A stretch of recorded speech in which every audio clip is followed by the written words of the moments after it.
Among the strangest characters in Adventure Time, none stands out quite like Choose Goose. At first glance, he appears to be nothing more than a comic side character, a lanky goose with a long neck, a simple shop, and a habit of speaking in clumsy rhymes. Yet, over time, his presence in OO becomes something more curious. He is both harmless and unsettling, helpful and deceitful, ridiculous and oddly tragic. He straddles the line between comic relief and something darker, leaving viewers with questions that are never fully answered. To understand why Choose Goose is one of the weirdest characters in Adventure Time, one has to look at both his eccentric personality and the strange path his character takes throughout the series. Choose Goose first appears in the episode Blood Under the Skin, where Finn and Jake encounter him in his shop. From the start, his defining trait is his strange way of speaking, clunky rhymes that never quite work, delivered with a dopey enthusiasm that makes him instantly memorable. His rhymes are not clever, but awkward, and the humour comes from just how much he commits to them. He offers Finn armour, potions, and other goods, but always at a price that feels suspiciously off. Even in this first appearance, he sets the tone for his character.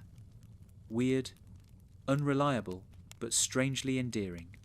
What makes Choose Goose stand out among OO's shopkeepers is not just his rhyming, but his unpredictability. Unlike other merchants, who at least attempt to run straightforward businesses, Choose Goose seems just as likely to swindle his customers as he is to help them. He offers magical items that may or may not work, and his prices are always peculiar, ranging from gold to favours to nonsensical demands. His very presence adds an element of chaos to the otherwise simple act of buying supplies. For Finn and Jake, visiting Choose Goose is always a gamble. They might walk away with something useful, or they might end up with nothing but a confusing riddle.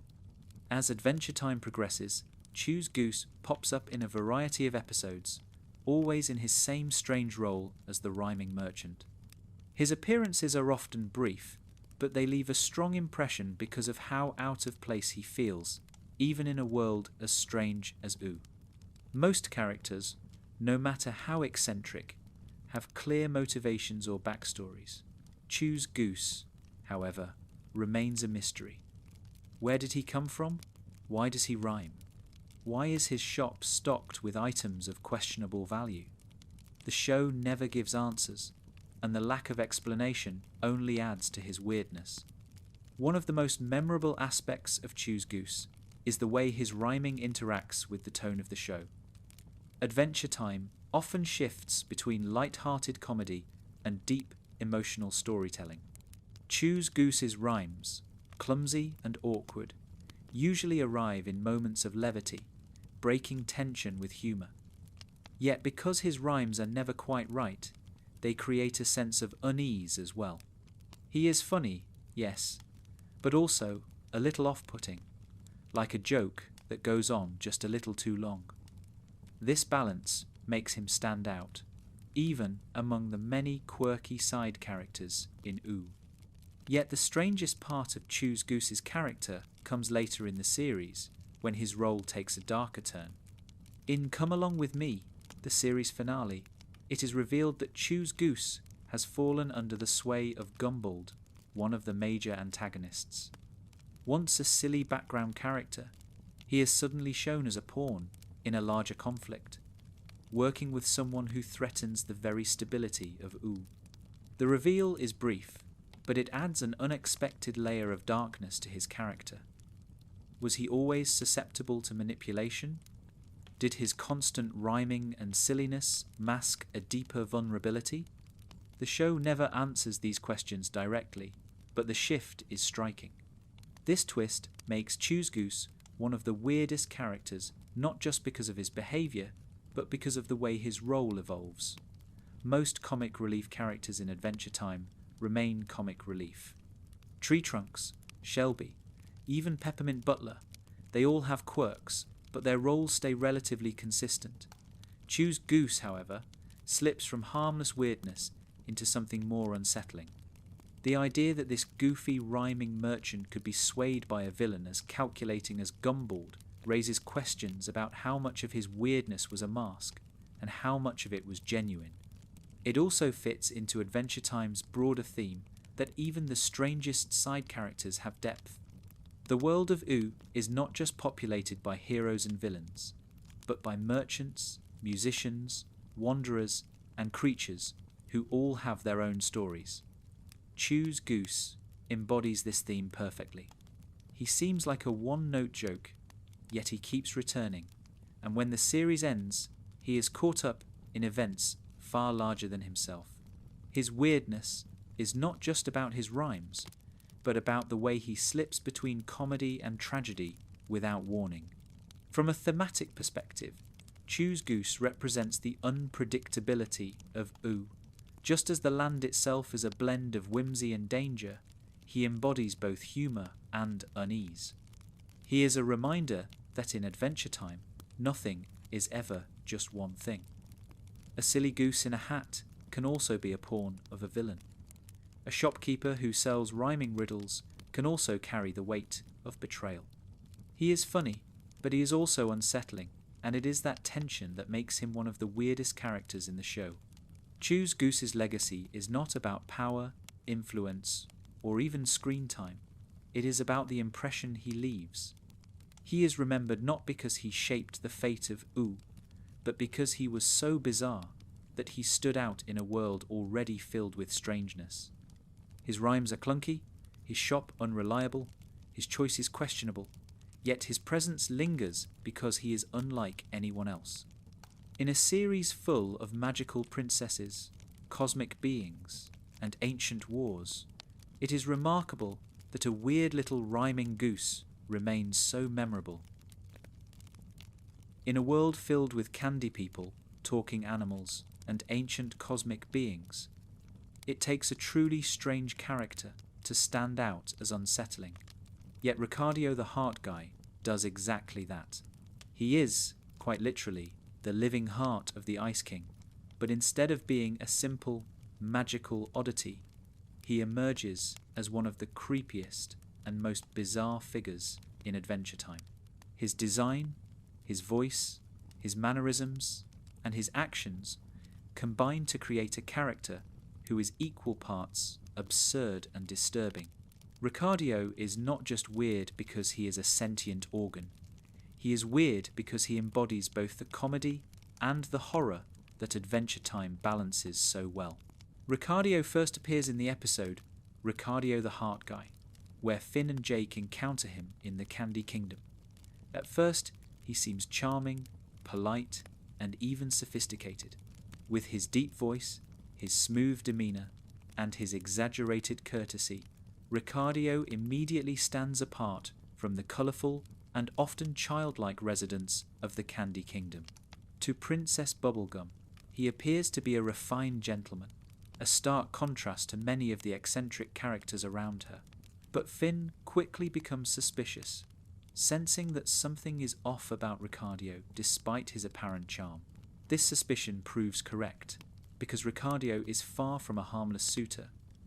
Beneath his smooth exterior lies a disturbing obsession. He is fixated on Bubblegum, but not in the way that most characters are when they express affection. Ricardio does not simply want to romance her, he literally wants her heart. His plan is to cut out Bubblegum's heart and replace it with himself, creating a grotesque parody of love where he becomes both her organ and her partner. This twisted concept immediately elevates him from a comedic oddball to one of the most unnerving villains in the series. His desire is not romantic in any healthy sense, but a disturbing combination of obsession, body, horror, and control. Part of what makes Ricardio so weird is the way his appearance and behaviour clash. Visually, he is just a heart with arms and legs, comical, almost silly in design. But when combined with George Takei's iconic voice acting, he becomes unsettling. The voice does not match the body, and the sophistication does not match the grotesque intent. This dissonance creates a surreal unease, making him funny and creepy at the same time. Adventure Time often plays with this kind of contrast, but in Ricardio's case, it pushes the effect to the extreme. Finn's distrust of Ricardio in his first appearance also highlights another aspect of his weirdness. He is a character who slips easily past the defences of others. Bubblegum, usually one of the most intelligent and perceptive characters in Ooh, is taken in by Ricardio's charm. She sees him as a gentleman and dismisses Finn's concerns as jealousy or immaturity. This inversion of expectations, where the child hero sees the truth while the wise princess is deceived, makes Ricardio even stranger. He thrives on being underestimated, hiding his grotesque intentions behind a mask of civility. Ricardio returns in later episodes, further cementing his place as one of the weirdest characters in the show. In Lady and Peebles, he resurfaces with an even stranger twist. He has partnered with Ice King, the very figure from whom he originated. This alliance is bizarre on multiple levels. Ricardio is literally the heart Ice King lost, yet, instead of reuniting peacefully, the two become uneasy allies in a plot against Bubblegum. The image of Ice King working alongside his own living organ is surreal, and it adds another layer of absurdity to Ricardio's existence. In this episode, Ricardio escalates his obsession with Bubblegum. His plan is once again centered on her heart, but this time he is more violent and unhinged. Lady Rainicorn and Bubblegum themselves confront him, highlighting the seriousness of his threat. Despite his comical design, Ricardio is capable of real danger. His willingness to harm others in pursuit of his grotesque goal makes him one of the most disturbing minor villains in the series. His defeat does not erase the memory of his unsettling presence, and his return only deepens the sense that he is more than just a one-off gag. What makes Ricardio particularly significant is how he represents the blending of horror and humour in Adventure Time. On the surface, he is a silly concept, a talking heart with arms and legs, but his personality and motives take that silliness and twist it into something dark. He is obsessed, controlling, and manipulative, willing to cross boundaries that most villains in Ooh do not. Unlike the Lich, who represents cosmic destruction, or Ice King, whose villainy is softened by comedy and tragedy, Ricardio is intimate in his threat. He does not want to destroy the world. He wants to invade the most personal space of another person, their body and their heart. This intimacy makes his weirdness uniquely unsettling. The fact that Ricardio is born from the Ice King's body also adds to his strangeness. As the Ice King's literal heart, he is a fragment of a man who was once Simon Petrikov, a kind and gentle scholar. Yet, instead of reflecting Simon's compassion, Ricardio embodies something darker, obsession without empathy, desire without respect. This inversion suggests that the Crown's corruption of Simon not only destroyed his mind, but twisted even his physical heart into something grotesque. Ricardio becomes a symbol of what is lost in Ice King's transformation: the capacity to love in a healthy way. What remains is only obsession and madness. From a narrative standpoint, Ricardio's presence is brief compared to many other characters, but it is impactful because of how thoroughly he unsettles the world around him. His weirdness is not just in his design or his rhymes, but in how he disrupts the tone of the show. He is too creepy to be just a joke, but too ridiculous to be taken entirely seriously. He occupies a liminal space that keeps the audience uncomfortable, never sure whether to laugh or recoil. That ambiguity is exactly what makes him unforgettable. In the broader legacy of Adventure Time, Ricardio is remembered as one of the weirdest and creepiest side characters. He does not change the fate of kingdoms, or shape the destiny of heroes, but his appearances linger in the memory because of how much they stand out. He takes the familiar trope of the charming villain and twists it into something bizarre by embodying both sophistication and grotesque obsession. His fixation on bubblegum highlights themes of autonomy, boundaries, and the dangers of unhealthy desire, even in a show that often leans toward whimsy. Ricardio's story ultimately ends in defeat, but the impression he leaves is lasting. He reminds viewers that in Adventure Time, even the weirdest side characters can embody serious themes.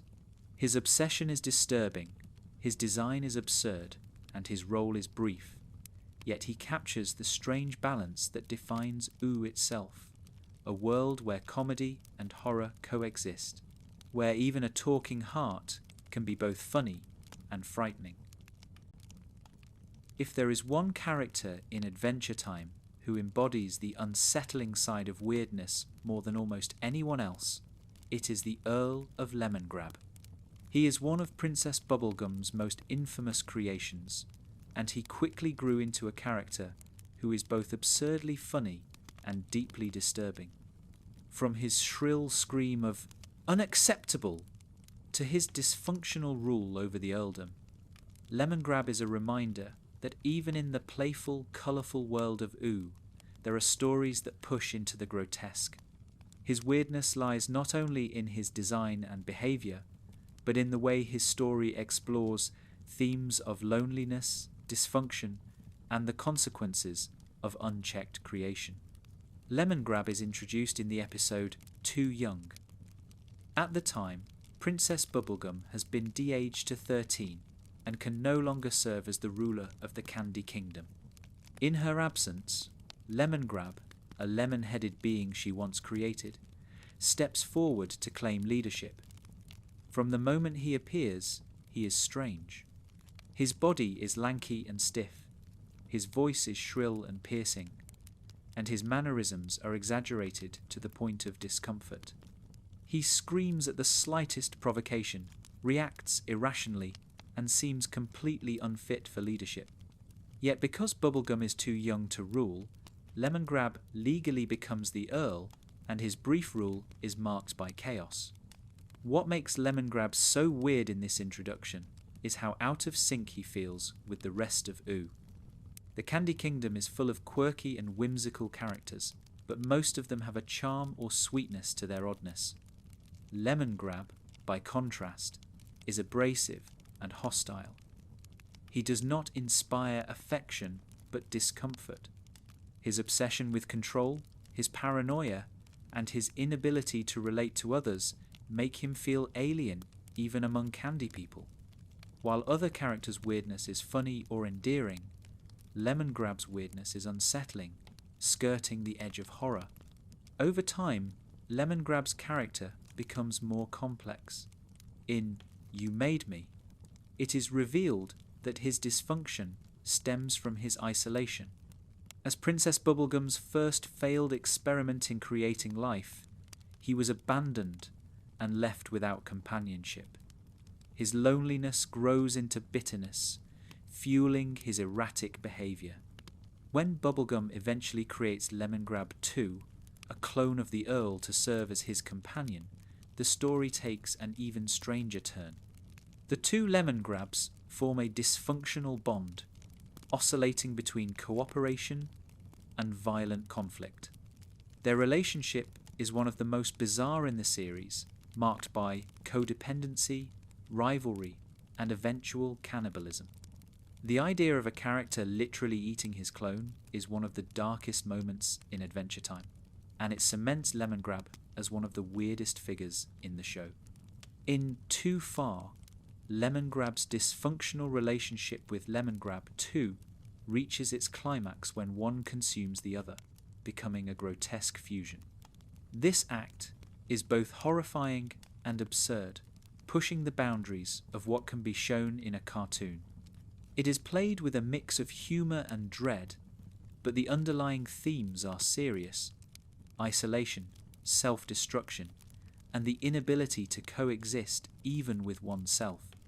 Lemongrab's weirdness also extends to his governance of the earldom. His kingdom is a twisted parody of the Candy Kingdom, where lemon people live under his erratic and often cruel rule. He imposes bizarre punishments, demands absolute obedience, and lashes out unpredictably. The lemon people themselves mirror his dysfunction, existing in a state of perpetual fear and misery. Episodes that explore the earldom are some of the strangest in Adventure Time, blending surreal comedy with a sense of dread. The sight of lemon citizens screaming in terror or being subjected to Lemongrab's arbitrary decrees creates a tone that is equal parts funny and disturbing. What makes Lemongrab so compelling is the way his weirdness reflects deeper themes. He is not just strange for the sake of being strange, he represents the consequences of loneliness and neglect. As Bubblegum's first failed experiment, he embodies her mistakes and the darker side of her pursuit of perfection. His dysfunction is a direct result of being created without love or purpose, and his inability to function in society mirrors his lack of nurturing. In this way, Lemongrab becomes more than just comic relief or a grotesque villain. He is a tragic figure, defined by the absence of connection.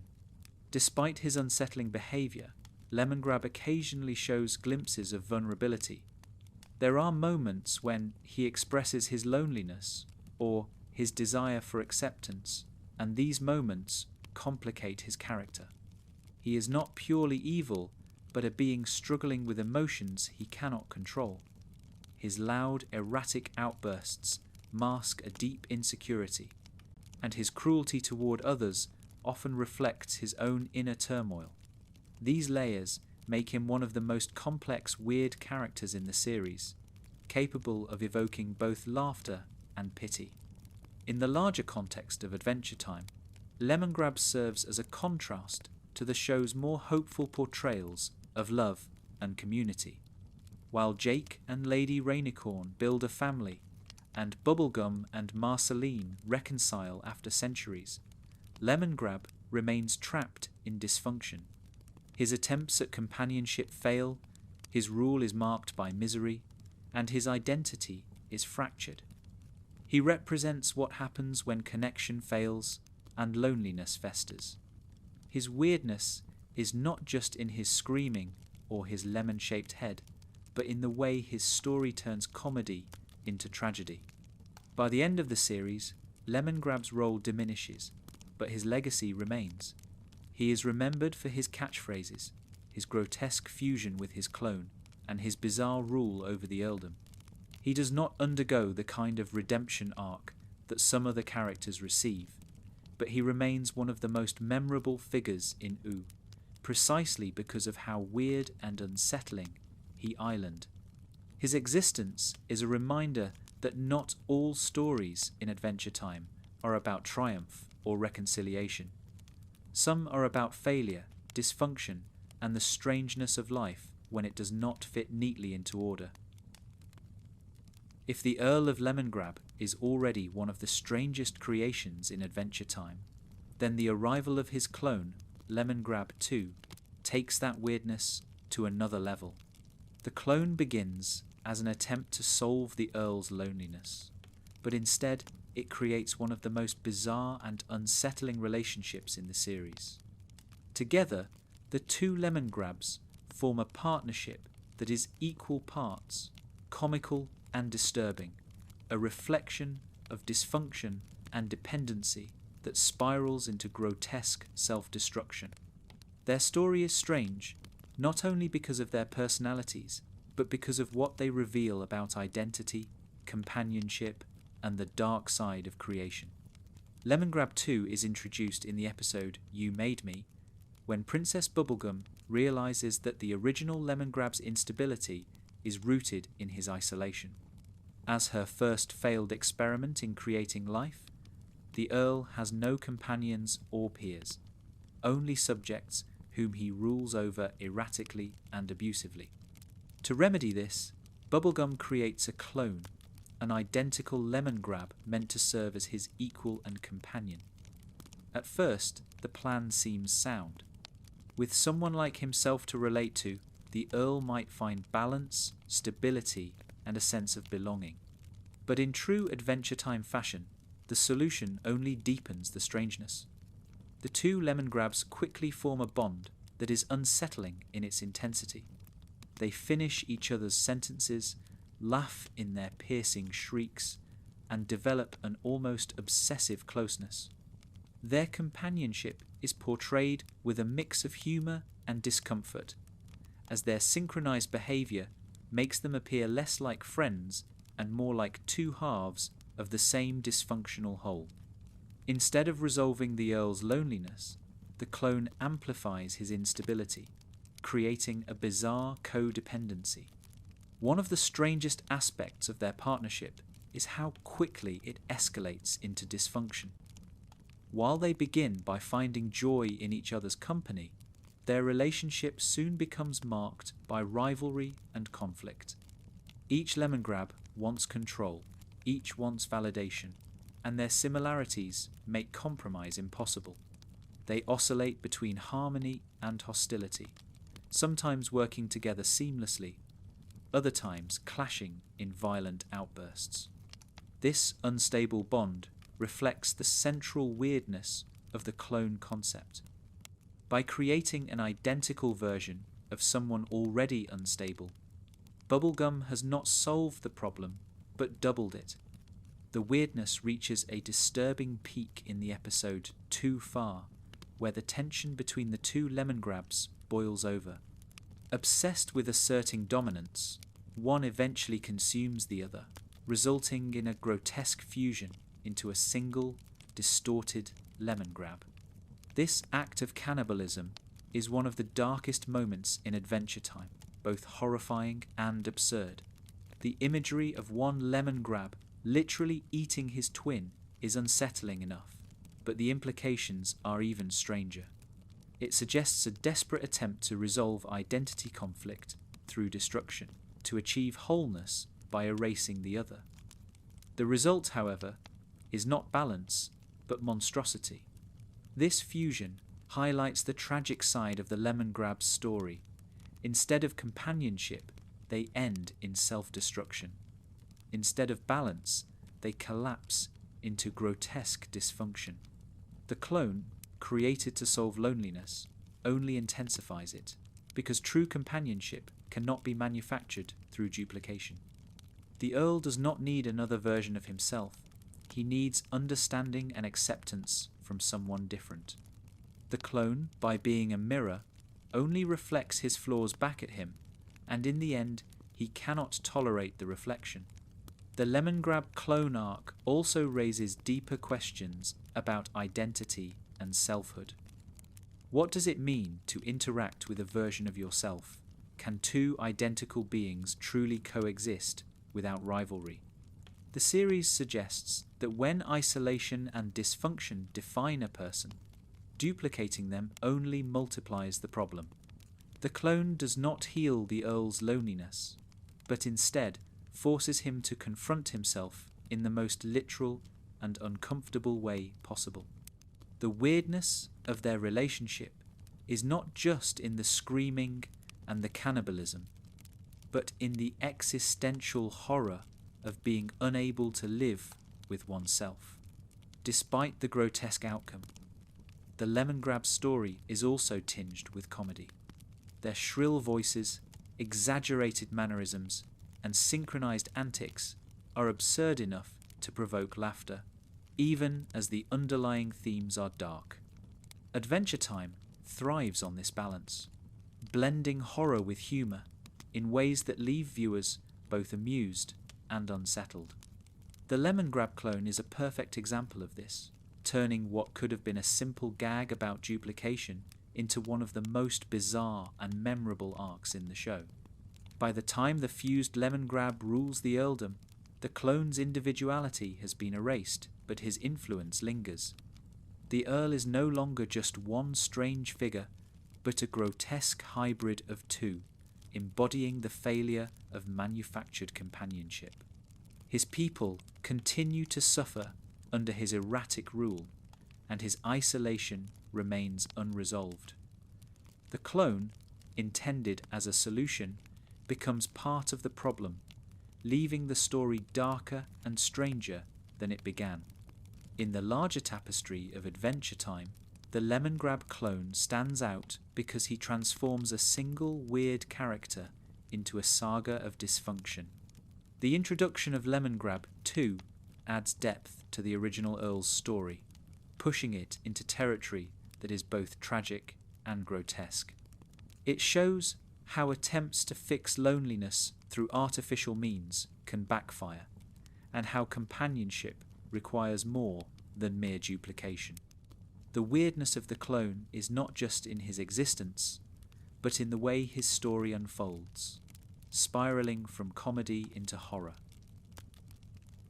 In the Land of Oo, some characters feel like they exist to push the absurdity of the world just a little bit further, and few embody this better than Party God. A floating wolf head wearing sunglasses and a gold chain, he looks less like a magical being of Oo and more like a surreal figure from a fever dream. His entire existence revolves around partying, and his personality is a mix of recklessness, arrogance, and unapologetic self-indulgence. Party God is one of the weirdest Adventure Time characters, not because of his complexity or tragic backstory, but because of how single-minded and over-the-top he is both hilarious and bizarre.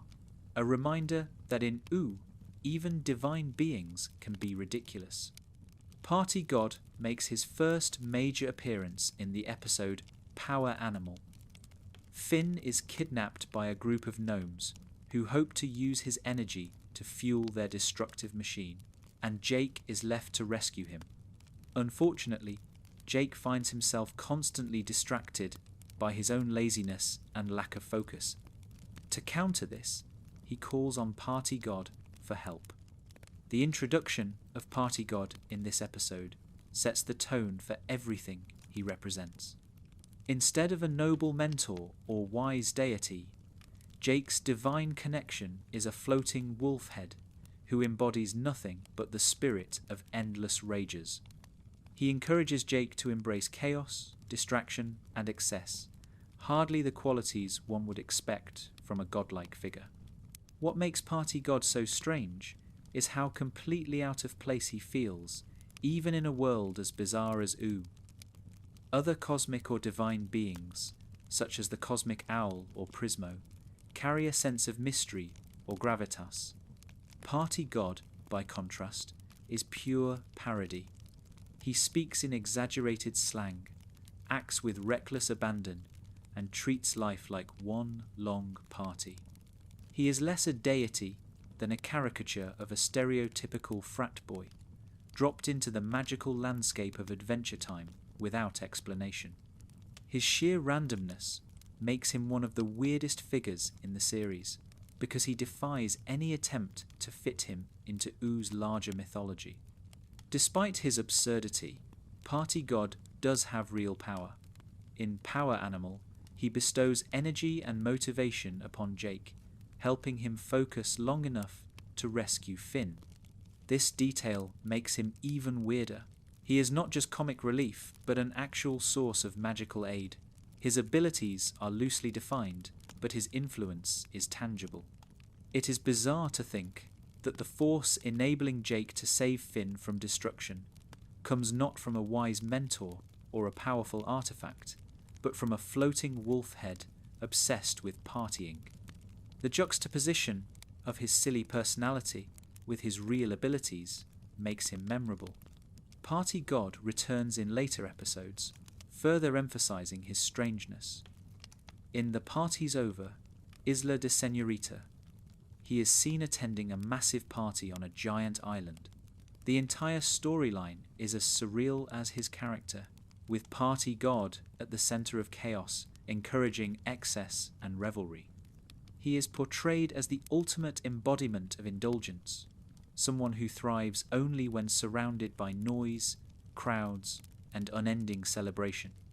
His devotion to partying is so extreme that it becomes his defining characteristic, to the point where he seems incapable of existing outside of it. One of the strangest aspects of Party God is how shallow he appears compared to other magical beings. Characters like Magic Man, Hunson Abadir, or even Prismo carry layers of complexity with tragic backstories, motivations, or philosophical underpinnings. Party God, by contrast, has none of that. He is unapologetically one-dimensional, defined only by his devotion to partying. This lack of depth, however, is exactly what makes him weirdly compelling. In a world full of characters struggling with identity, loneliness, or cosmic responsibility, Party God simply wants to have a good time. His shallowness is almost refreshing, even if it is absurd. Yet his weirdness is not just in his personality or his design, but in what he represents thematically. Party God embodies the allure and danger of excess.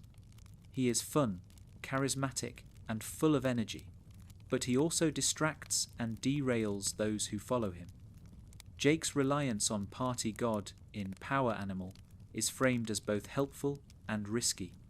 Yes, Party God gives Jake the motivation he needs, but his influence also highlights Jake's tendency to avoid responsibility in favor of indulgence. Party God is a symbol of temptation, the voice that says, "Forget your duties, just have fun." In moderation, he can be energizing. In excess, he can be destructive. The design of Party God also contributes to his strangeness. A floating wolf head is already unusual, but the addition of modern accessories like sunglasses and a gold chain makes him even more surreal. While most characters in OO feel like they belong to a post-apocalyptic fantasy world, Party God feels ripped out of modern party culture. He is a walking or floating contradiction, blending mystical form with contemporary parody. This clash of styles is deliberate, making him stand out as one of the most out-of-place figures in the series. Despite his weirdness, Party God does not occupy a large role in Adventure Time. His appearances are scattered and brief, and he is not tied to the major story arcs of OO. Yet his limited role only adds to his mystique.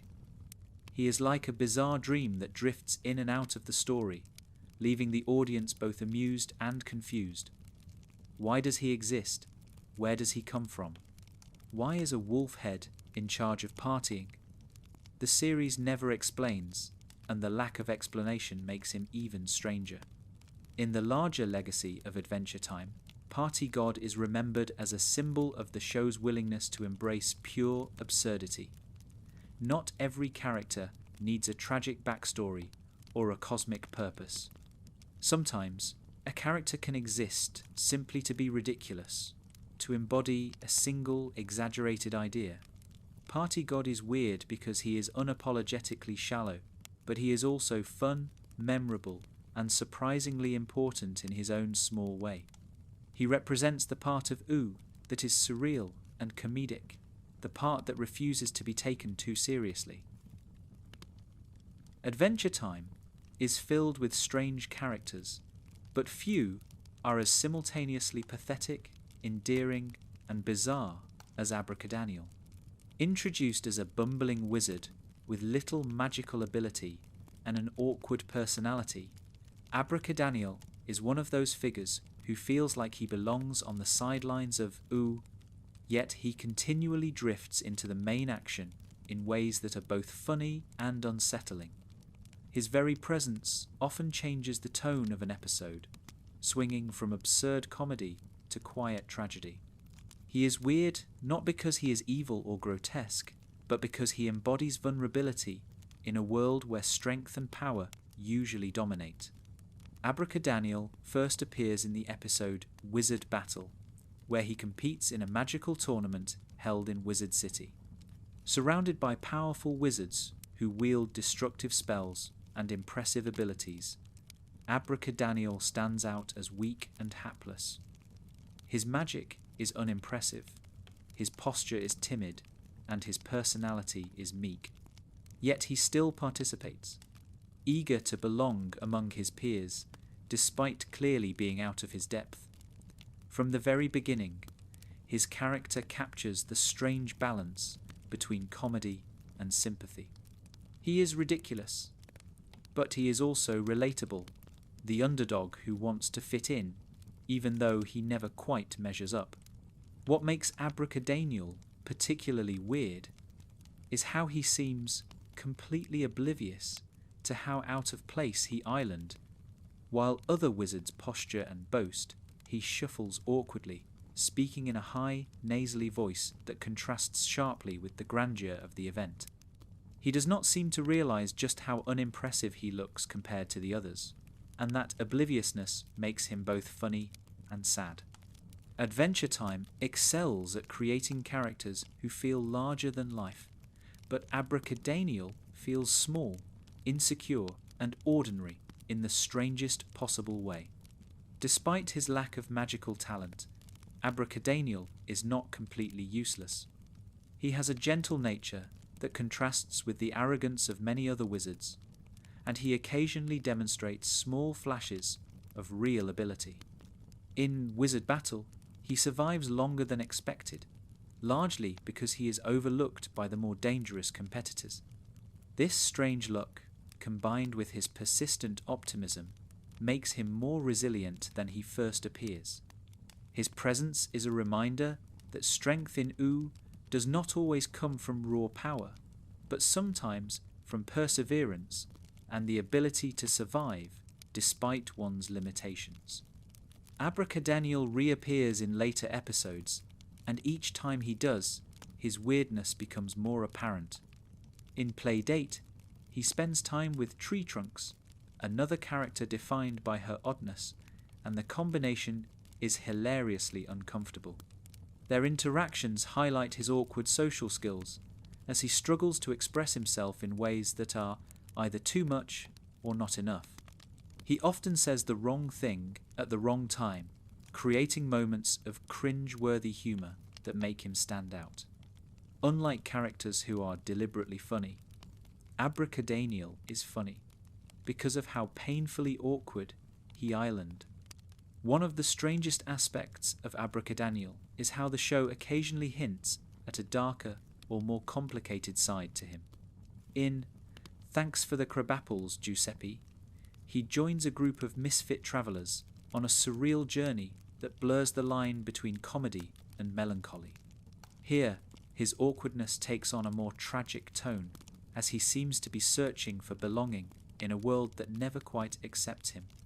The other characters treat him with a mix of tolerance and dismissal, and while he never seems to notice or mind, the audience can feel the quiet sadness beneath the comedy.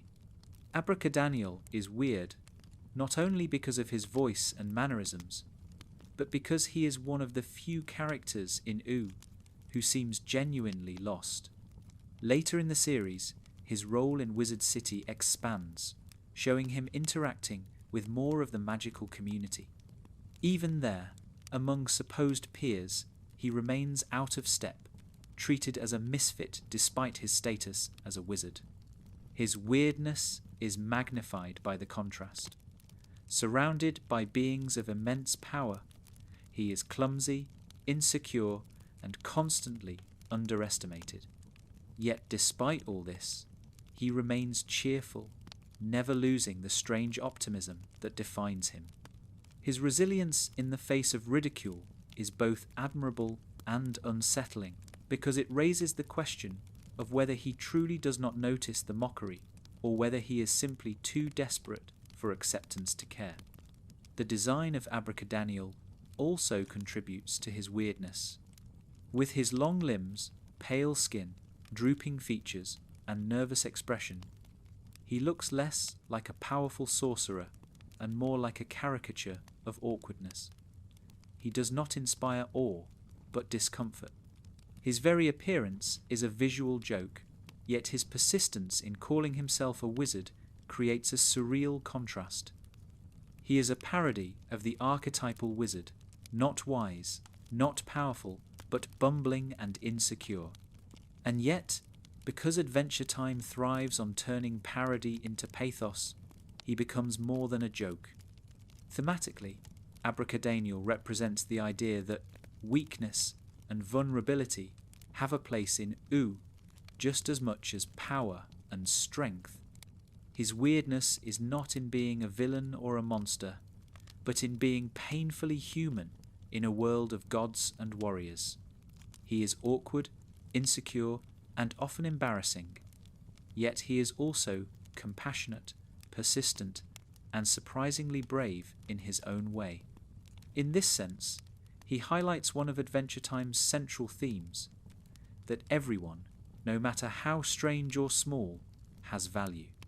His weirdness becomes a kind of strength because it sets him apart from the endless parade of powerful but arrogant beings that populate Wizard City. By the end of the series, Abracadaniel remains as strange as ever, never transformed into a hero or a villain, but continuing to shuffle awkwardly through the world of Ooh. His legacy is not in great deeds or dramatic arcs, but in the impression he leaves as one of the weirdest, most awkward, and oddly lovable characters in Adventure Time. He shows that weirdness can be funny, tragic, and meaningful all at once, and that sometimes the strangest characters reveal the most about what it means to belong. Adventure Time has always thrived on strange encounters, the kind that transform a simple adventure into something unforgettable. Among its many odd characters, the Door Lord stands out as one of the weirdest. Unlike many of Ooh's eccentric inhabitants, he doesn't have much dialogue, a developed backstory, or even recurring appearances. Yet the few moments he does appear are so unusual that they've made him a lasting figure in the series' lore. The Door Lord is bizarre because he blends menace and comedy into a single, silent figure whose entire purpose is to challenge Finn and Jake in ways they don't expect. The Door Lord makes his first and most famous appearance in the episode What Was Missing, which is not only one of the most important episodes in Adventure Time, but also one of the most emotionally resonant. The setup is simple. Finn, Jake, Princess Bubblegum, Marceline, and BMO discover that their most treasured possessions have been stolen. The culprit is revealed to be the Door Lord, a strange being whose design is as simple as it is uncanny. He is a lanky, humanoid figure with a face shaped like a door, complete with a knob in the centre. He carries a ring of keys that jingle as he moves, and without saying a word, he taunts the heroes into pursuing him. What makes the Door Lord so weird is his lack of explanation. Most characters in Adventure Time are given some kind of context. They belong to a kingdom, they're related to a larger myth, or they have personal relationships that shape their story.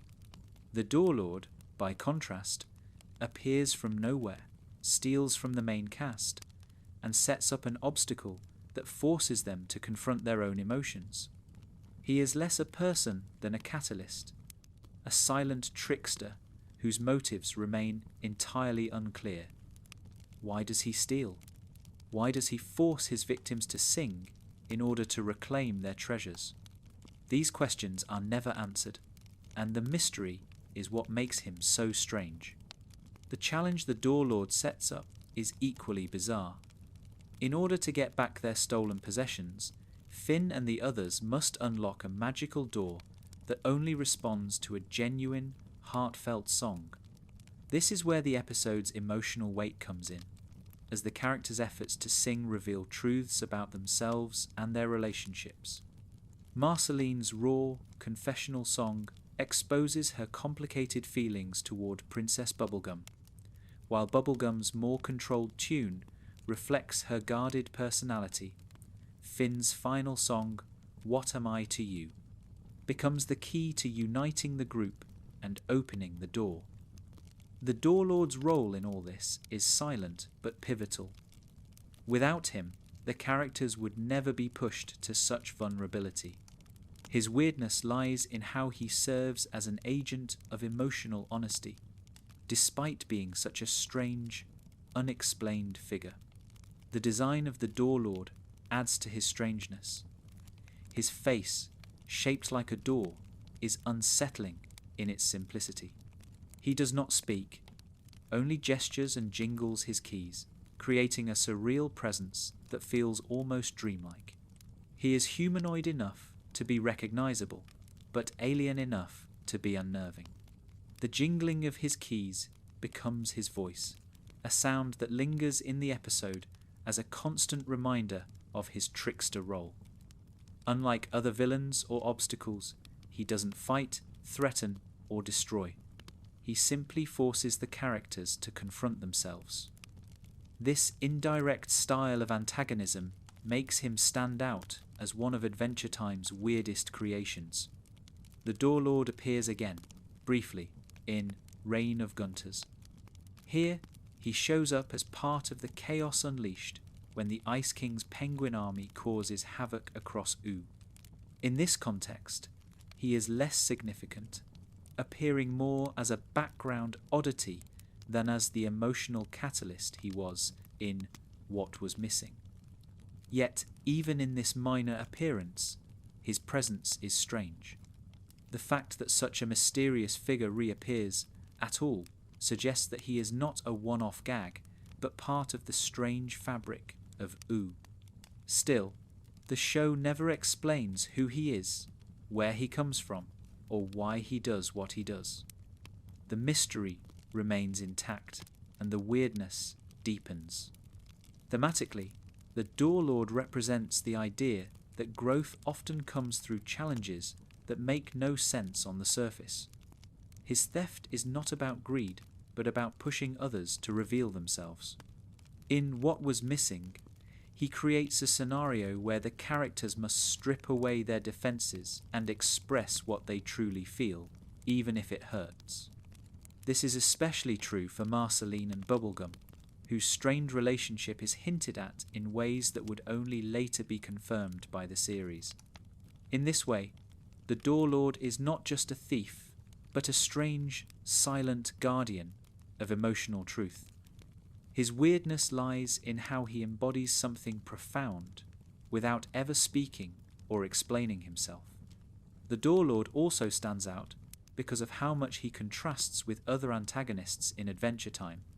Villains like the Lich embody destruction and evil, while characters like Ricardio or Lemongrab are weird because of their obsessive or dysfunctional personalities. The Door Lord, however, is weird precisely because he has no clear personality at all. He is a blank slate, defined only by his actions, and those actions are too strange to fit into normal categories of villainy. He is not trying to destroy Ooo or harm its people. Instead, he steals personal items and hides them behind a magic door that can only be opened with heartfelt music. That kind of challenge is so specific, so absurd, and yet so meaningful that it elevates him into one of the weirdest characters in the show. What makes the Door Lord particularly memorable is that he leaves the main characters changed. After What Was Missing, the relationships between Finn, Jake, Marceline, and Bubblegum are never quite the same. The honesty that emerges through their songs lingers beyond the episode, influencing how they interact in the future. And all of this comes from the interference of a silent, door-faced thief whose motives are never explained. His weirdness is inseparable from his impact, because without him, one of the most emotionally important episodes of Adventure Time would never have happened. His limited appearances also make him weirder. Because the Door Lord is not overused, he remains mysterious. He never gets a backstory episode, never reveals his thoughts, and never becomes part of a larger arc. He drifts into the story, creates chaos and growth, and drifts back out again. This restraint keeps him strange, because the audience is left with questions that will never be answered.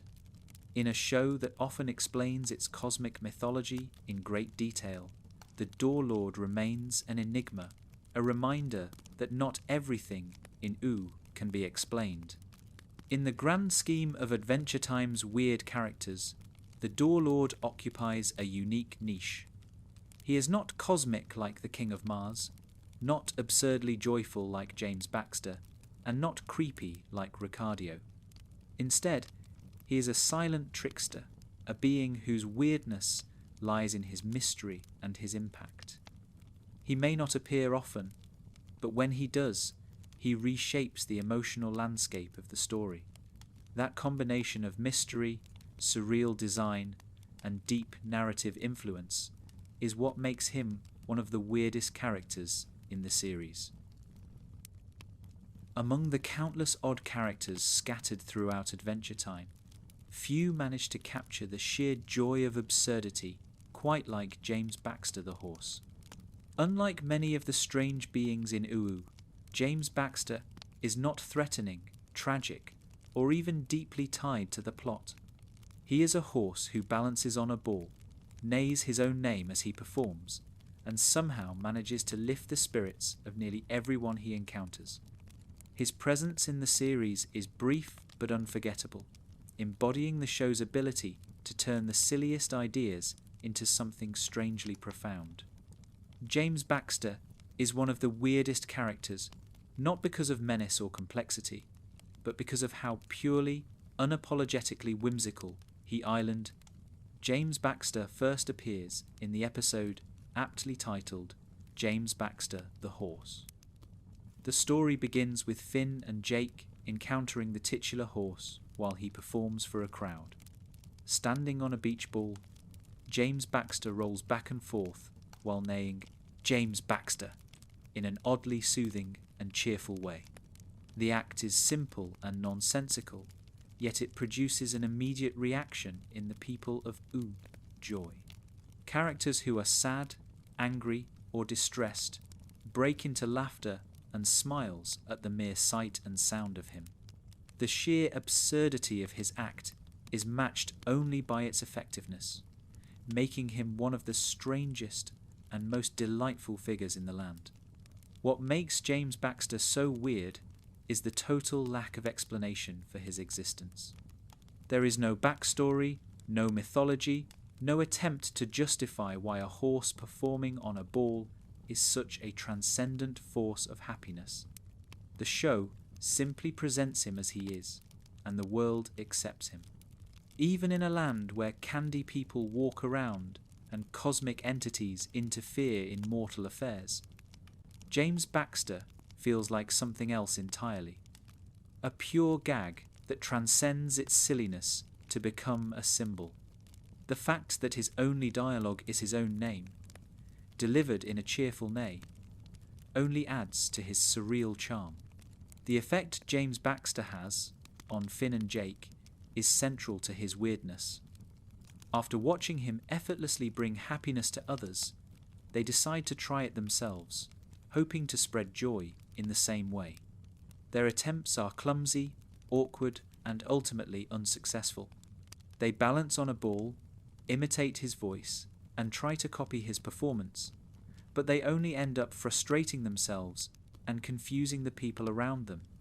The contrast highlights what makes James Baxter special. His weirdness cannot be replicated. He is unique, not because his act is complex, but because it is inexplicably effective. His strangeness lies in the fact that no one else can do what he does, even though what he does appears simple. The deeper meaning of James Baxter emerges when Finn and Jake finally confront him. They realize that his joy-bringing act is not something that can be copied or stolen. It is his identity, his gift to the world, and it comes naturally to him in a way it cannot for others. This realization frustrates Finn and Jake, but it also humbles them. James Baxter shows them that joy is not about imitation or performance, but about authenticity. His weirdness is not just in his behavior, but in the way he represents a kind of purity in a world often bogged down by complexity and conflict. James Baxter reappears later in the series, most notably in the episode Horse and Bull. Here, the show gives him a more personal arc, exploring the flip side of being the eternal bringer of joy.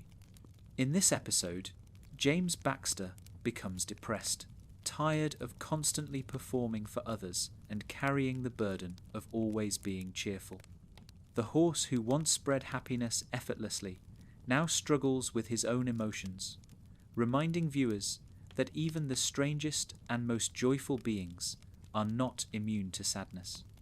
His weirdness deepens here because the show takes a character who seemed like a one-note gag and transforms him into a more complex figure, capable of both delight and despair. In Horse and Bull, Finn and Jake play a crucial role in helping James Baxter recover his spirit. They show him that it is okay to take a break, to feel sadness, and to recharge before giving joy again. Through their support, James Baxter regains his confidence and returns to his role as Oo's strange ambassador of happiness. This episode reveals the more human side of his character, transforming him from a surreal gag into a symbol of the balance between giving to others and caring for oneself. His weirdness now includes not only his ball act and his neighing, but his vulnerability, making him a surprisingly relatable character despite his absurd design. The design of James Baxter contributes heavily to his strangeness. At first glance, he is just a horse, ordinary compared to many other creatures in Oo. But when paired with his beach ball, his constant performance, and his cheerful neighing of his own name, he becomes something entirely unique. The incongruity of a horse balancing perfectly on a ball while shouting his own name turns him from ordinary to surreal. His simplicity becomes his weirdness, because in Oo, even something as mundane as a horse can become a legend if presented in just the right way. From a thematic perspective, James Baxter represents the idea that joy can be found in the simplest and strangest places. He has no great powers, no cosmic significance, and no tragic backstory. Yet he impacts people more profoundly than many of the most powerful beings in the series. His weirdness highlights Adventure Time's belief that meaning does not always come from epic battles or complex lore. Sometimes it comes from a horse on a ball, reminding us to laugh and smile even when the world is strange and uncertain. His legacy in Adventure Time is defined by his ability to embody pure absurdist joy. He is one of those characters who should not work on paper, a horse that says his name while balancing on a ball, yet he becomes iconic because of how confidently the show embraces the weirdness. Fans remember James Baxter not because he shaped the fate of Oo, but because he perfectly captures the spirit of Adventure Time, playful, surreal, and full of unexpected meaning. Adventure Time often surprises viewers by blending the silly with the cosmic, taking characters who at first glance seem like jokes and revealing them to be connected to the deepest mysteries of Oo. One of the strangest examples of this is the King of Mars, a character who embodies both grandeur and absurdity. He is the ruler of Mars, a being of great authority and responsibility, yet his design and personality make him one of the weirdest figures in the entire show. With his calm demeanour, his strange appearance, and his unexpected connection to Abraham Lincoln, the King of Mars stands as a perfect example of Adventure Time's unique balance between comedy and myth. The King of Mars first appears in the episode Sons of Mars, which is one of the show's most surreal and memorable entries. In this story, Magic Man is put on trial for his endless cruelty, and the trial takes place not on Earth, but on Mars itself, under the watch of its king. The reveal of the King of Mars is bizarre. He is a tall, humanoid figure with a lion's head, seated in a regal chamber on the Red Planet. His design alone sets him apart, blending elements of mythological deities, ancient kings, and fantastical creatures. Yet the strangest detail comes when he speaks, and it is revealed that his voice and his essence are those of Abraham Lincoln. This choice is pure Adventure Time absurdity. The show had already established Lincoln in earlier episodes as a strange, godlike figure who appears to Finn in visions. By tying Lincoln directly to the King of Mars, Adventure Time blurs the line between parody and mythology. The king is not just a cosmic ruler, he is Abraham Lincoln, somehow elevated to divine status on another planet. There is no explanation for how this happened, and the lack of explanation makes it even weirder. The show simply presents it as fact, and the audience is left to accept it. Despite his strange design and odd connection to Lincoln, the King of Mars is treated with respect within the story. He presides over trials, delivers judgments, and maintains order on Mars. His authority is absolute, and his calm, measured demeanour contrasts with the chaos of Magic Man's antics. Yet this seriousness is always undercut by the sheer absurdity of Who He Island.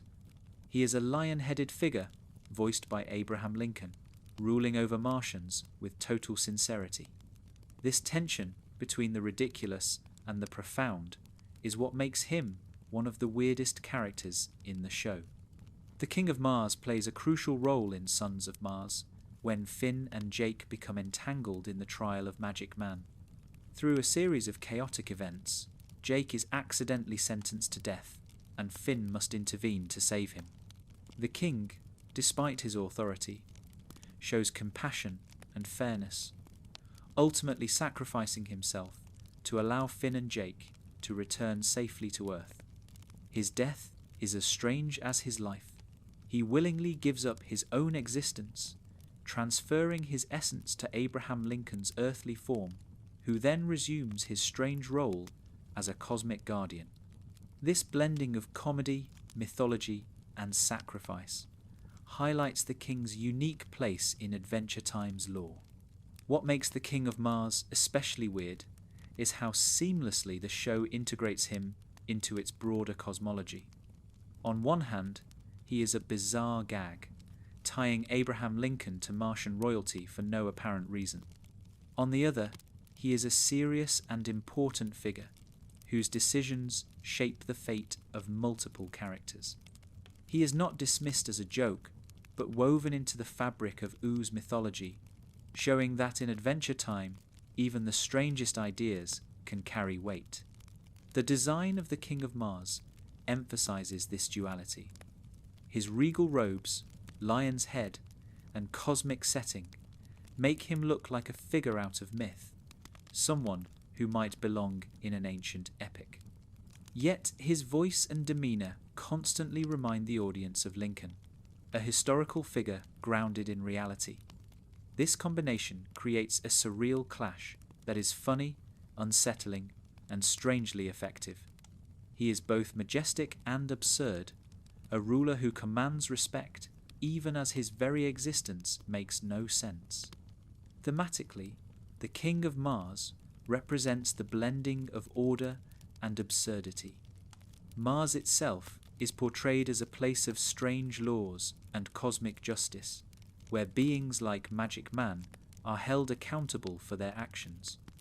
The king presides over this system with dignity, yet the entire setting is bizarre, filled with strange Martians and surreal rituals.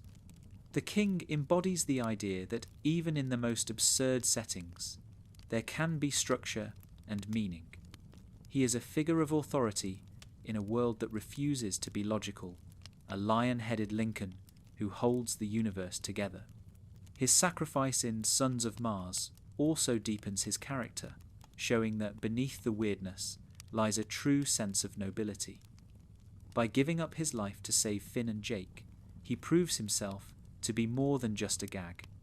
He is a ruler who embodies selflessness and responsibility, qualities that resonate even when wrapped in absurdity. This mix of comedy and seriousness is what makes Adventure Time storytelling so unique, and the King of Mars is a perfect example. Though his role is limited to a handful of episodes, his presence lingers in the series. The legacy of the King of Mars lives on through his connection to Abraham Lincoln and the ongoing strangeness of Ooze cosmology. Fans remember him not only for his lion-headed design, but for the sheer audacity of making Lincoln into a Martian god king. His weirdness is unforgettable because it pushes the boundaries of what kind of character can exist in Adventure Time. Adventure Time is full of strange names, but few are as instantly bizarre as the ancient psychic tandem war elephant. Just saying the name feels like a riddle, a jumble of words that should not fit together, yet somehow they do.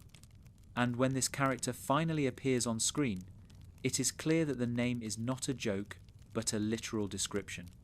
The ancient psychic tandem war elephant is exactly what he sounds like, an enormous, elephantine being, powered by psychic energy, designed for war, and meant to be operated in tandem. He is at once majestic, absurd, and unsettling, one of the weirdest creations in the entire series because he straddles the line between parody and awe. The first proper appearance of the ancient psychic tandem war elephant comes in the episode The Limit. Finn and Jake, along with Lady Rainicorn, explore a labyrinth in search of a wish-granting prize. As they make their way through the maze, they encounter bizarre traps and challenges, but nothing prepares them for what they find at the end: the ancient psychic tandem war elephant. Buried deep within the labyrinth, he is revealed to be a weapon of immense power, awakened only when Finn claims his wish. His introduction is surreal, because he is both completely ridiculous and completely intimidating. His design is oversized, ornate, and covered in strange symbols, making him look like a relic from a long-forgotten war. What makes the ancient psychic tandem war elephant so weird is not just his appearance, but his sheer absurdity as a concept. The name suggests multiple things at once. He is ancient, implying great age and forgotten history. He is psychic, wielding mental powers that are never fully defined. He is a tandem being, requiring two operators to function properly. And he is a war elephant, a creature of destruction and battle. Each part of the name could have made sense on its own, but put together, they create something so over the top that it feels like parody. Yet Adventure Time plays it straight, treating him as a real and powerful being, which only makes him weirder. In The Limit, his presence raises more questions than it answers. Why was such a being created? Who built him? What war was he meant to fight? The episode offers no answers, and the lack of explanation makes him more mysterious. He simply exists, a relic of some forgotten era of Ooze's violent past, waiting in a labyrinth for someone to awaken him.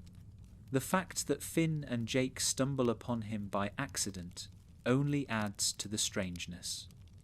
They are adventurers, looking for treasure, but instead they find a weapon of mass destruction disguised as a prize. The ancient psychic tandem war elephant does not appear often in the series, but when he does, his presence is unforgettable. His sheer scale makes him one of the largest beings in Adventure Time, and his psychic powers place him among the most powerful. Yet he is not portrayed as evil or good, but simply as a tool, waiting to be used. This neutrality makes him unsettling, because it suggests that he has no moral compass of his own. He is a weapon built for war, and his purpose is destruction, but he does not question it or resist it. He simply exists, waiting to fulfill his function. Later episodes that reference the ancient psychic tandem war elephant only deepen the weirdness.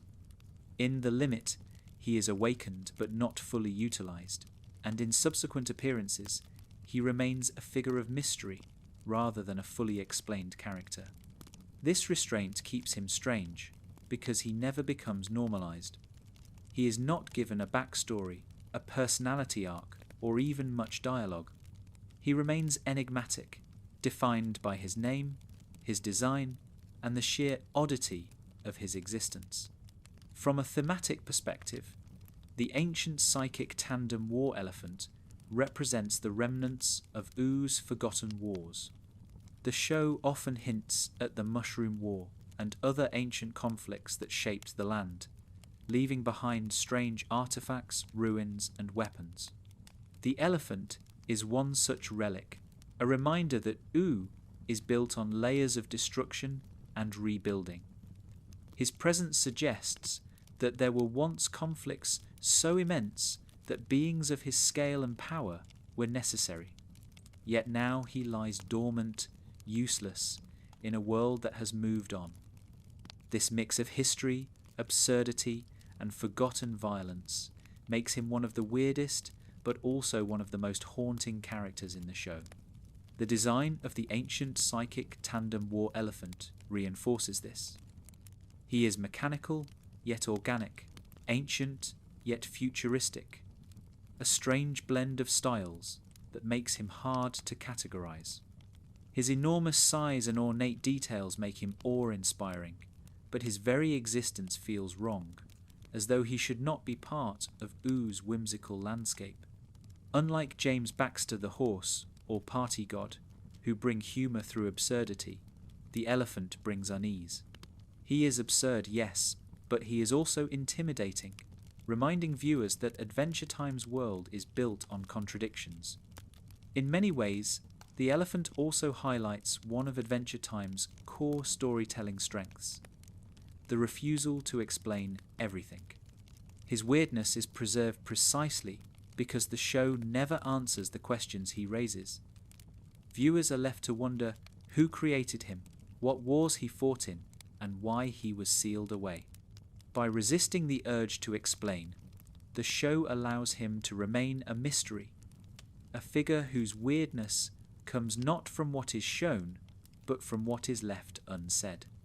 Though his appearances are rare, the ancient psychic tandem war elephant has become a fan favourite oddity, remembered for his strange name, his bizarre design, and his surreal presence. He embodies the weirdness of Oo at its most extreme, a mix of parody, history, and mystery that defies easy categorization. He is a character who should not work, yet he does, precisely because Adventure Time commits so fully to the absurdity.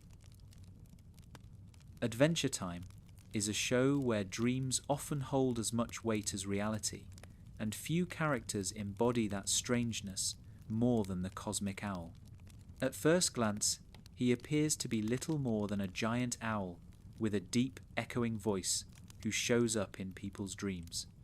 But as the series unfolds, it becomes clear that he is more than just a quirky dream visitor. The cosmic owl is a strange blend of comic relief, cosmic symbolism, and existential dread. He is weird, not only because of his design and behaviour, but because of how the show uses him to blur the line between dreams and destiny. The cosmic owl first appears in Prisoners of Love, though only briefly, establishing him early as part of Oo's strange mythology. Later, in The New Frontier, he takes on a more central role. In this episode, Jake has a dream of flying naked through space with the cosmic owl, a vision that he recognizes as a prophetic dream.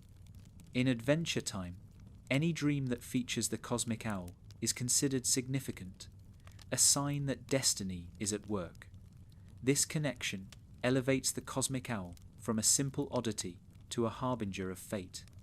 His presence in a dream transforms it from nonsense into prophecy, a bizarre but important rule of Oo's cosmology. What makes the cosmic owl so weird is the way his serious role clashes with his goofy personality.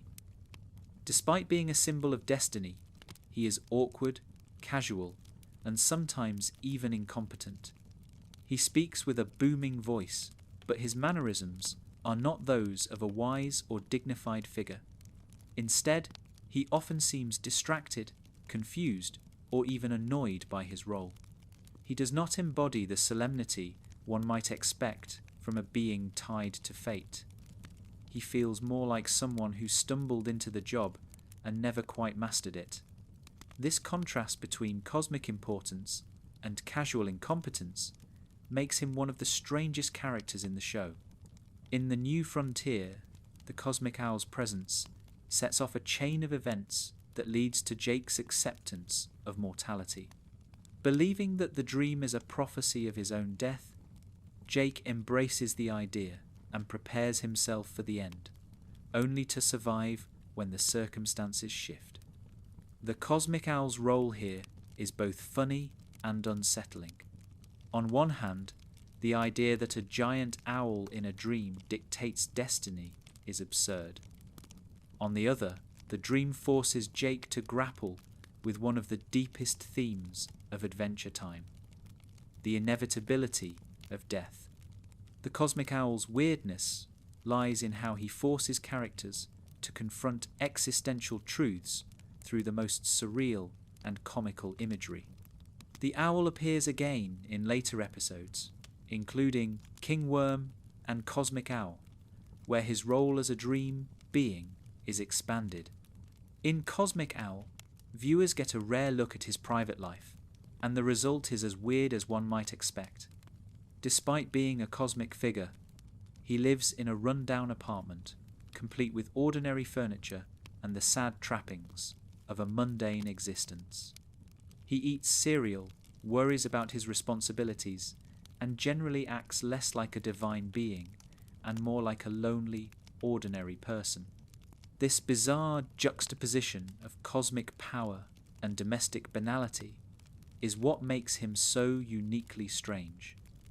He is both a symbol of fate and a character who struggles with loneliness.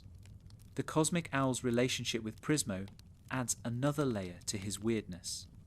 The two are shown hanging out together, watching television and chatting like ordinary friends, despite both being tied to the deepest cosmic forces in U. Their interactions highlight the absurdity of their roles: beings who influence dreams and reality itself, yet who spend their time lounging around like bored roommates. This blending of the ordinary with the extraordinary is quintessential Adventure Time, and the Cosmic Owl embodies it perfectly. From a thematic perspective, the Cosmic Owl represents the unpredictability of fate. His appearances in dreams can be interpreted as warnings, but they are never straightforward. Sometimes they point to literal outcomes, sometimes to metaphorical ones, and sometimes they simply confuse the characters who experience them. The uncertainty of his role mirrors the uncertainty of life itself. Destiny may exist, but it is never clear, never easy to interpret, and never fully in our control. The Cosmic Owl is weird because he embodies this ambiguity, a cosmic symbol who is also a flawed, almost human-like figure. The design of the Cosmic Owl contributes heavily to his strangeness. His massive size, glowing eyes, and deep voice make him imposing, yet his goofy expressions and awkward behaviour undercut that impression. He is not terrifying, nor is he comforting. He hovers in a strange middle ground, always a little off-kilter, always leaving viewers unsure of how to feel about him. That uncertainty is what makes him memorable. He is not easily categorized as hero, villain, or comic relief. He is all three at once, depending on the moment. One of his most significant appearances comes in the series finale, Come Along With Me. During the chaos of Golb's attack, the Cosmic Owl appears in a dream, once again signalling the intersection of destiny and catastrophe. His presence ties the ending of the show back to its larger themes, that even in the face of chaos, fate is not entirely random. The owl's appearance reinforces the idea that dreams, weird and nonsensical as they may be, carry meaning. His final role in the series cements his place as one of the most important and weirdest figures in Oo's mythology. Ultimately, the cosmic owl's weirdness comes from how he embodies contradictions. He is both cosmic and ordinary, both profound and goofy, both terrifying and comforting. He is a giant owl who lives in a shabby apartment, a herald of destiny who complains about his responsibilities, a divine being who feels oddly human. In a show full of strange and surreal characters, he stands out because of how much weight he carries, while still being treated as a joke.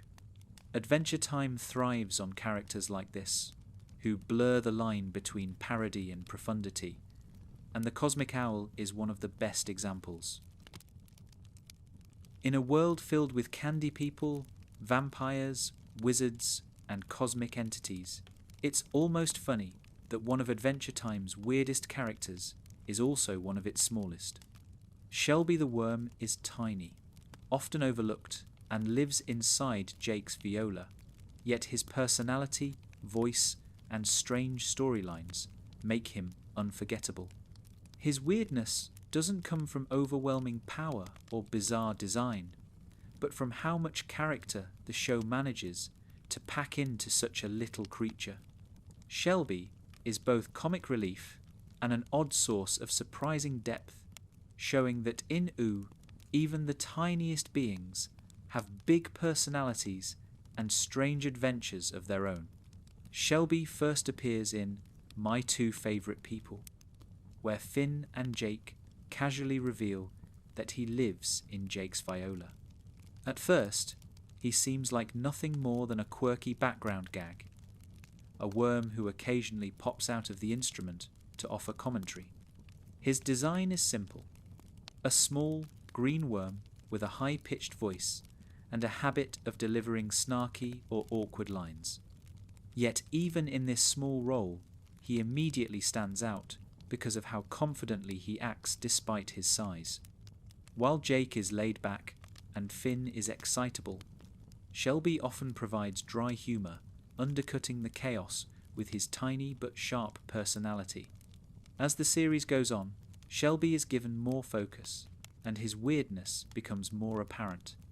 In Jake the Dog, he emerges as a full-fledged character rather than just a background worm. He interacts with Finn and Jake, offering his thoughts and making himself known as part of their little household. What makes Shelby so strange here is the contrast between his small, unimpressive form and his surprisingly big personality. He is not timid or shy like one might expect from a worm.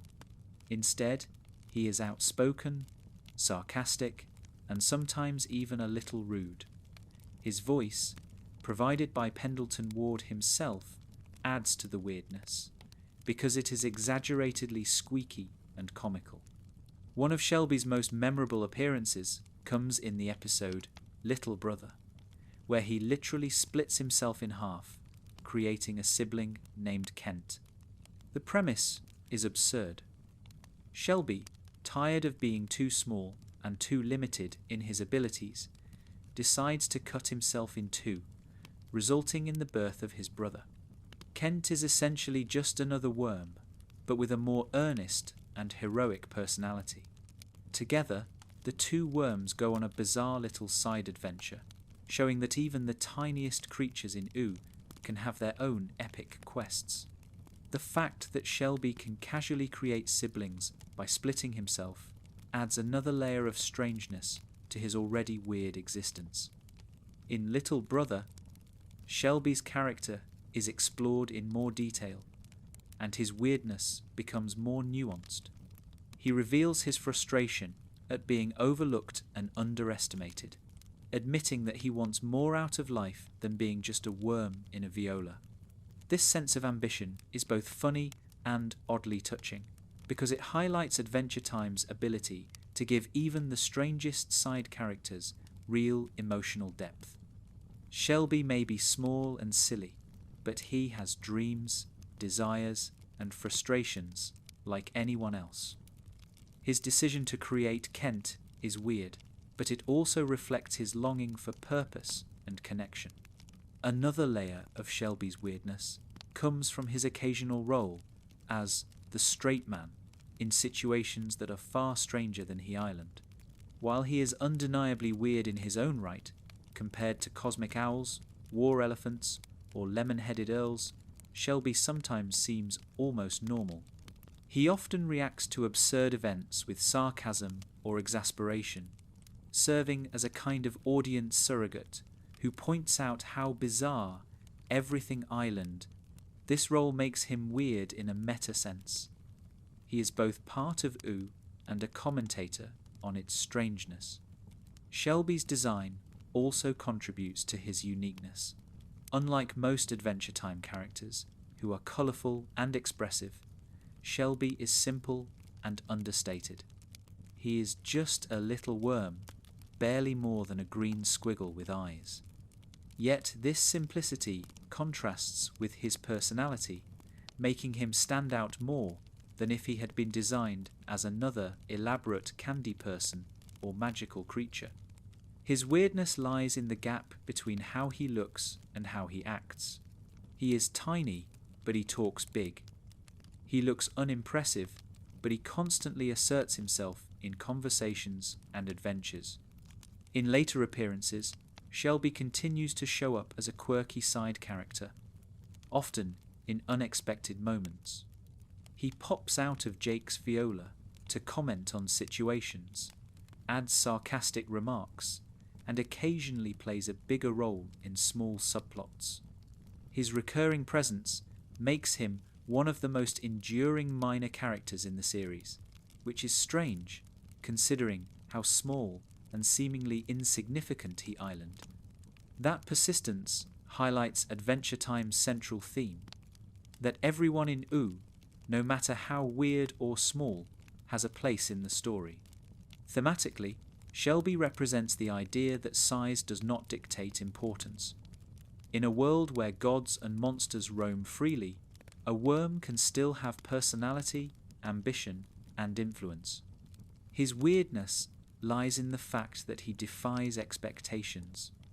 He should be background noise, but instead he becomes a memorable part of the ensemble.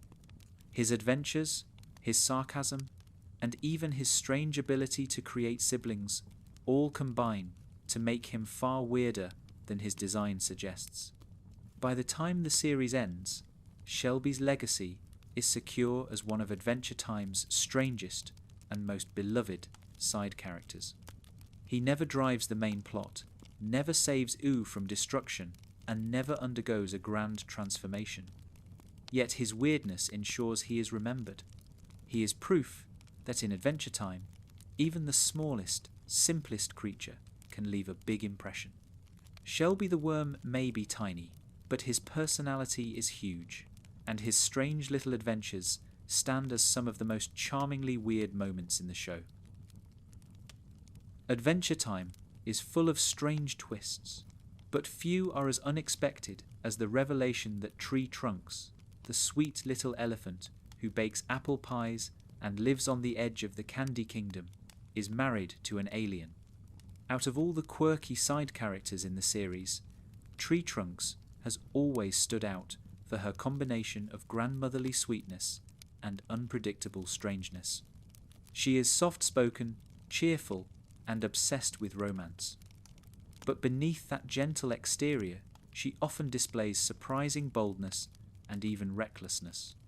Her eventual marriage to a green alien who descends from the stars is one of the weirdest turns in her story, cementing her as one of the strangest figures in OO.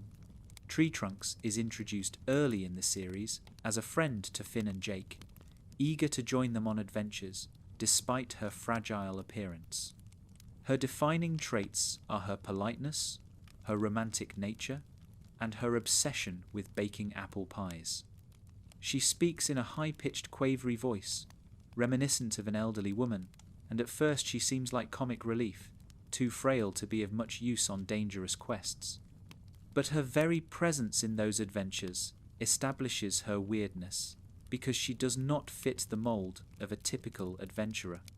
She is old, small, and slow, yet she insists on throwing herself into danger. Her blend of sweetness and stubbornness makes her memorable from the beginning. Throughout the series, Tree Trunks' romantic life becomes a running gag. She is revealed to have had multiple husbands and lovers, often described with surprising bluntness for such a gentle character. Her frankness about romance and relationships clashes hilariously with her grandmotherly appearance, creating one of Adventure Time's funniest and weirdest contradictions. Viewers gradually come to realize that Tree Trunks is far from the innocent little elephant she first appeared to be. She has lived a full, adventurous, and eccentric life, and she is not shy about sharing the details. The strangest turn in her romantic life comes in the episode High Strangeness, which focuses entirely on Tree Trunks and her encounters with aliens. In this episode, the audience learns that she has a husband who is not from Ooo at all, but from outer space. The revelation is delivered with Adventure Time's signature mix of humour and surrealism, treating something completely bizarre as though it were perfectly normal. The sight of Tree Trunks lovingly interacting with a green alien, speaking of their relationship with complete sincerity, is both hilarious and unsettling. It is weird not only because of the alien itself, but because of how earnestly Tree Trunks embraces it. High Strangeness pushes Tree Trunks' weirdness to new levels. The episode reveals that she has a family with her alien husband, including strange hybrid children who embody the mix of her elephant form and his extraterrestrial traits. The imagery of Tree Trunks standing proudly with her alien spouse and their otherworldly children is surreal, even by Adventure Time standards.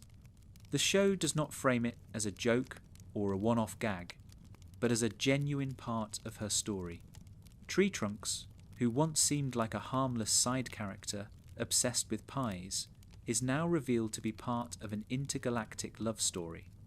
What makes this so weird is not just the imagery, but the way it redefines Tree Trunks' character. Up until this point, her romantic life had been treated as a quirky background detail, something that added humour and eccentricity to her personality. But with the introduction of her alien husband, her story becomes something much stranger.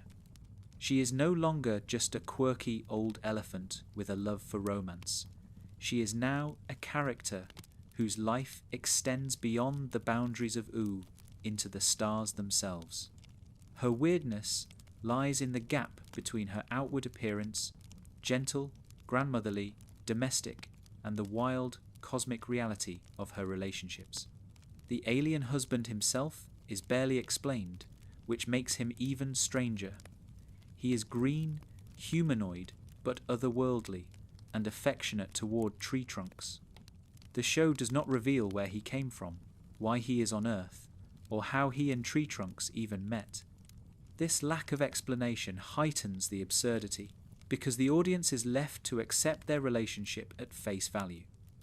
In a way, the alien is less a character and more a symbol of Tree Trunks' unpredictable nature. Just when the audience thinks they understand her, she reveals another layer of strangeness that defies all expectations.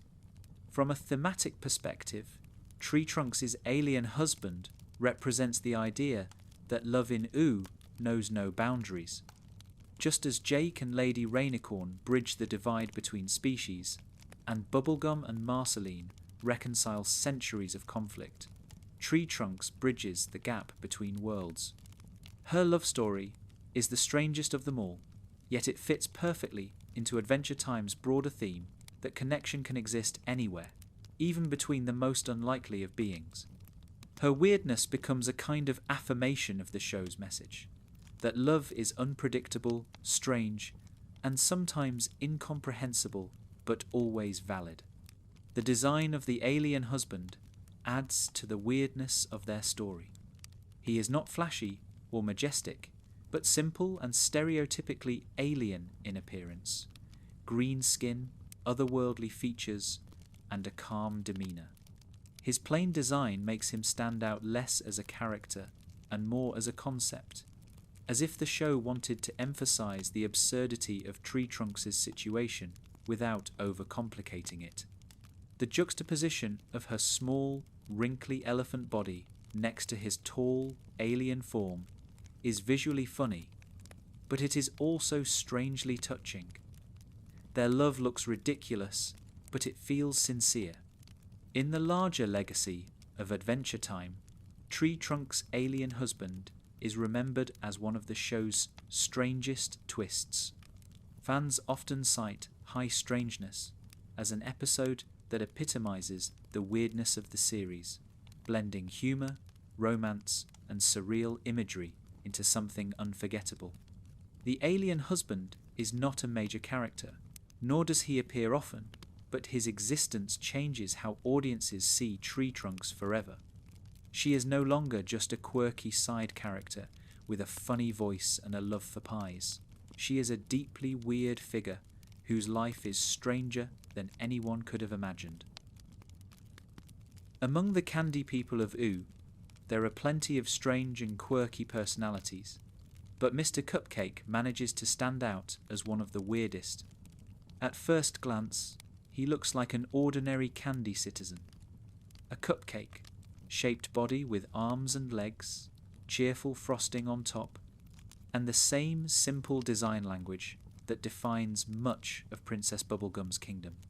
Yet his behaviour, his personality, and his odd attempts to be larger than life make him one of the strangest characters in the series. Unlike background candy folk, who exist only for comic gags, Mr. Cupcake constantly pushes himself into the spotlight, desperate to be recognised as more important than he really island. His combination of bravado, insecurity, and comic absurdity gives him a special place among Adventure Time's roster of weird characters. Mr. Cupcake's most defining trait is his obsession with appearing strong, impressive, and popular. From his earliest appearances, he is shown as a muscular candy person, always flexing his arms and showing off his physique. In a kingdom filled with soft, sugary beings, this exaggerated bodybuilder persona already makes him stand out. But what makes it even weirder is how seriously he takes himself. While other candy people embrace their silliness or fragility, Mr. Cupcake acts as though he is a great warrior or a heroic adventurer, despite rarely proving himself capable of such feats. His constant flexing and posturing feel both funny and sad, a performance that highlights his deep need for validation.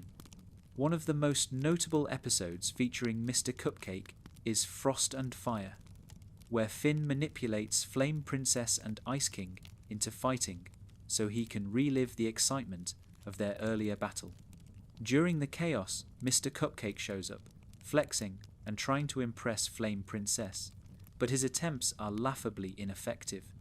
His presence in this serious and emotionally charged episode feels out of place, yet that is what makes it so weird.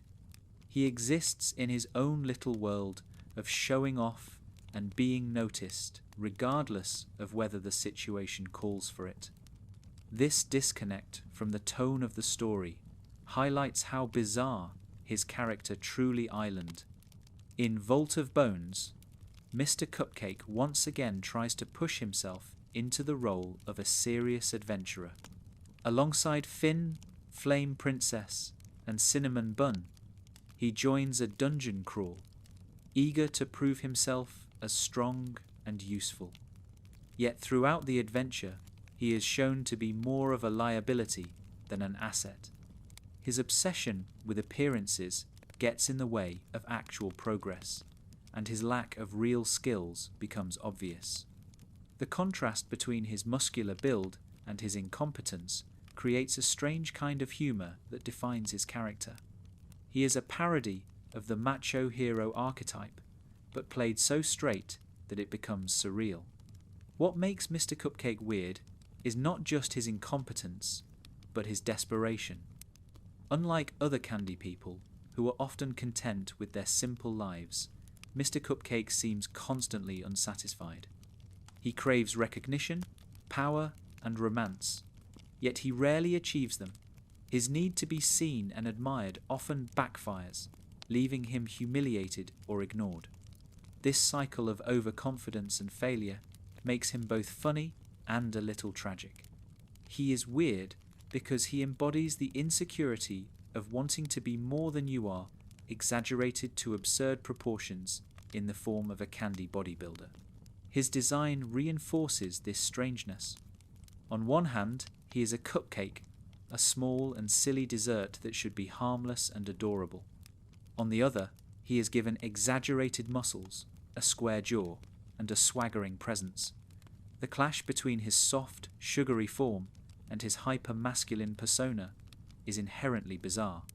He looks like a parody of a hero, yet he carries himself with complete sincerity. This gap between appearance and behaviour is where much of his weirdness lies.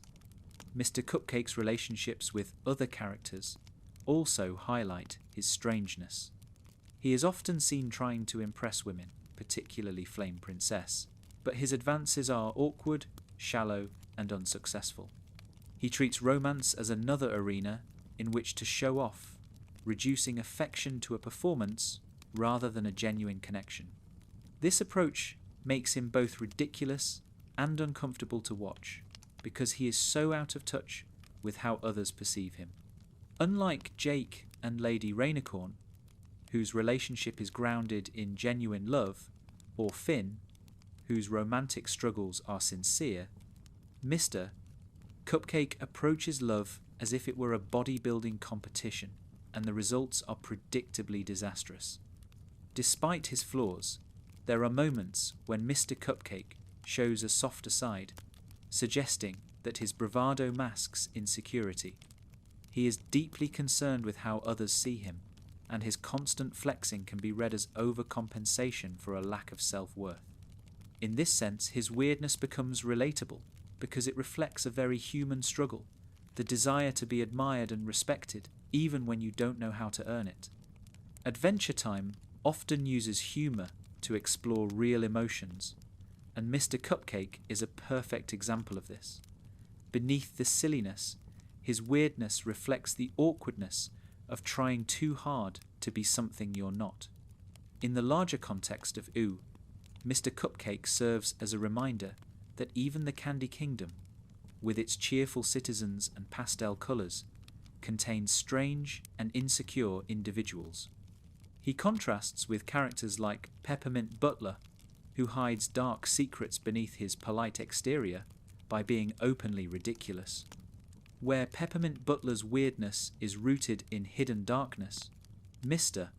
Cupcake's weirdness is out in the open, displayed through every flex, every boast, and every failed attempt to impress. By the end of the series, Mr. Cupcake has not grown much as a character, but that is part of his strangeness. He remains trapped in his cycle of showing off and being ignored, still flexing, still desperate for recognition. He never becomes a hero, never finds true romance, and never achieves the greatness he craves. Yet his persistence makes him memorable. In a world of gods, monsters, and magical beings, a muscular cupcake trying to act tough is one of the strangest and funniest sights Ooh has to offer. Adventure Time is a series where weirdness comes in many forms. Cosmic entities, awkward side characters, absurd parodies, and surreal twists. But some of its strangest moments come from episodes that lean into folklore and monster stories, presenting creatures that feel unsettling in ways both funny and eerie. One of the best examples of this is the Gut Grinder, a strange figure introduced in the episode of the same name. Unlike many of the show's weird characters, who inspire laughter or curiosity, the Gut Grinder sits in a more unsettling place, embodying fear, suspicion, and the uncomfortable tension between rumour and reality. The story of the Gut Grinder begins as a local legend, Finn and Jake travel from village to village, where residents complain of a terrifying monster that attacks at night, grinding up their belongings and leaving chaos behind. The descriptions of the creature vary, but the core image is the same. A hulking beast with glowing eyes, lumbering through the darkness, destroying whatever it touches. This framing makes the Gut Grinder feel different from most Adventure Time characters. He is not introduced directly, but through fearful stories, making him feel more like an urban legend than a person. What makes the Gut Grinder weird is the way the episode plays with expectations. Instead of a straightforward monster hunt, the story turns into an examination of paranoia and misidentification. Villagers begin to suspect that Jake himself might be the Gut Grinder, pointing to his stretchy, hulking body as evidence. This suspicion grows, and even Finn begins to doubt Jake at one point, wondering whether his best friend might secretly be the monster they're chasing. The weirdness here lies in the blurred line between myth and reality, as the story forces the characters and the audience to question whether the Gut Grinder is even real at all. The design of the Gut Grinder, when he finally appears, is as strange as the legend suggests. He is large, muscular, and monstrous, with glowing eyes and a grotesque form. Yet there is also something comical about him, a clumsiness in his movements, and a goofiness in his behaviour that undercuts the menace. Adventure Time often plays with this kind of tonal balance, creating creatures that are both scary and funny at the same time. The Gut Grinder embodies this perfectly, a monster who inspires fear but also absurdity. One of the strangest twists of the episode is the revelation that the Gut Grinder is, in fact, real, but not what anyone expected.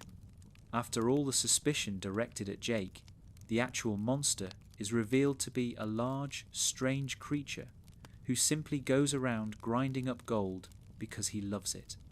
His motivations are not particularly evil or complex, they are just bizarre. He steals and destroys not out of malice, but out of a compulsion tied to gold. The anticlimactic explanation makes him weird in a different way, because it turns the fearsome legend into something almost silly. The Gut Grinder is dangerous, yes, but his menace is undercut by the absurd simplicity of his desire. What elevates the weirdness of this character is the way the episode treats him as both a punchline and a genuine threat. On one hand, the villagers' paranoia and Jake's mistaken identity create comedy. On the other, the actual appearance of the Gut Grinder still carries menace because he does destroy property and cause fear. This ambiguity mirrors how myths and folklore often work in the real world.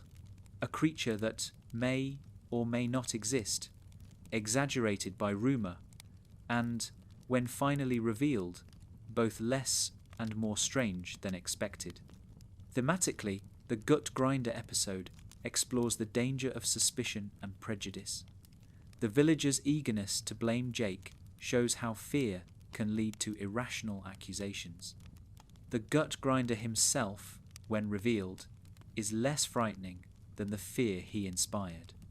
This dynamic makes the episode feel weird in a more psychological sense, because the true horror lies not in the monster but in the paranoia of the people.